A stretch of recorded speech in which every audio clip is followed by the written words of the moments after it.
তোমাদের সামনে আজকে আমি আবারও সকাল সকাল চলে এসেছি। একদম নতুন নতুন রেসিপি নিয়ে চলে এসেছি। দেখো আমি কুমড়ো দিয়ে চিংড়ি মাছ রান্না করবো, একদম নতুন রেসিপি। আর মানে কি বলবো, খেতেও খুব টেস্টি হবে এবং সুস্বাদু হবে। অসাধারণ একটা রেসিপি নিয়ে চলে এসেছি।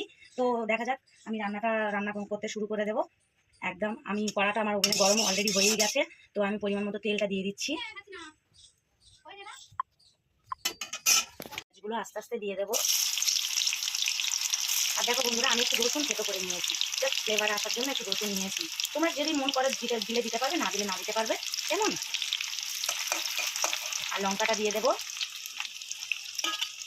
যে যেমন লঙ্কা ঝাল খেতে ভালোবাসো তেমনই দেবে। আমি একটু অল্প দিয়েছি। রসুনটাও দিয়ে দেবো। দেখো 4-5টা রসুন নিয়ে গোটা রসুন আমি তেলের মধ্যে দিয়ে দিয়েছি। অসাধারণ একটা রেসিপি, বেশি খরচও হবে না, কম খরচে বাড়ি বসে যখনই মন চাইবে দুপুরে রান্নার জন্য খুব কম সময়ে রান্নাটা আমার হয়ে যাবে। নাড়াচাড়া করবো করে আমি এই দেখো বন্ধুরা, চিংড়ি মাছ নিয়েছি কতগুলো। এই দেখো চিংড়ি মাছগুলো দিয়ে দিচ্ছি আস্তে আস্তে তেলেতে। চিংড়ি মাছটা দিলে কী হবে, কুমড়োটা খেতে খুব সুস্বাদু হবে, টেস্টটা আরও ভালো হবে। আর অল্প করেই নিয়েছি মোটামুটিভাবে, যাতে করে আমার টেস্টটা সুন্দর হয়। আমি বন্ধুরা দেখো কিছুটা আলুও নিয়েছি, কেন আমি কুমড়োতে আমি এমনি তরকারিতে আলু ছাড়া খেতেই পারি না, তো ওই জন্য আলু নিয়েছি। তোমরা চাইলে দিতে পারো, না পারলে দিতে পারো, যার যেমন ইচ্ছা সে তেমনভাবেই বানিয়ে খেতে পারবে।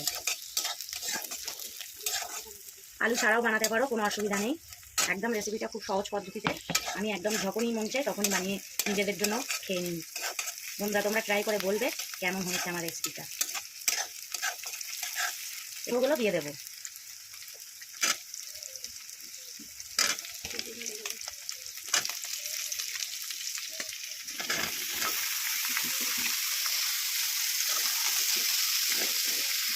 কিছুটা পরিমাণে লবণ দিয়ে দেবো,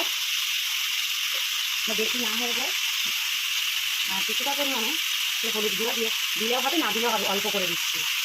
আমার কুমড়োটা দেখতেই হলুদ, আর হলুদ দিলে আরও মানে কালারটা একই থেকে যাবে, ওই জন্য হলুদ কম দিয়েছি আমি। একটু মরিচ গুঁড়া দিয়ে দিলাম, তাতে একটু আদা পেস্ট দিয়ে দেবো। ভিন্নভাবে ভিন্ন ভিন্ন সাথে রান্না করতে আমার টেস্টটা ফলো করবে। আরও অনেক আইটেমে রান্না করবো, মানে প্রতিদিনই আমি বানাবো এক এক রকমের রান্না। তোমরা বন্ধুরা যদি আমাকে একটু হেল্প করো তাহলে আমি এগোতে পারবো, সাপোর্ট করো তাহলে আমি একটু এগিয়ে যেতে পারবো। নাড়াচাড়া করে নেবো, এটা বেশি নাড়াচাড়া নাও করলে হবে, পরে নাড়লেও হবে। তো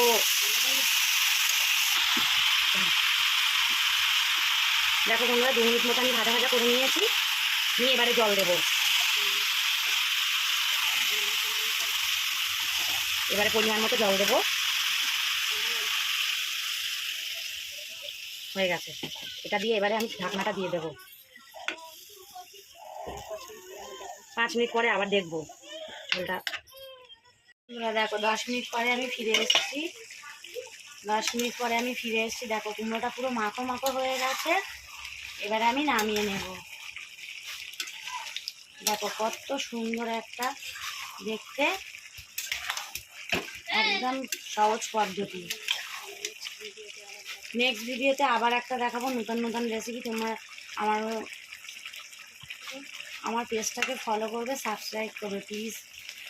সাবস্ক্রাইব না করলে আমি আর আনন্দিত না হয়ে তো আর করতে পারবো না। তো তোমরা একটু আমাকে হেল্প করবে, ঠিক আছে বন্ধুরা। আমি তাহলে ফিরে আসছি, ভালো থেকো সবাই তোমরা।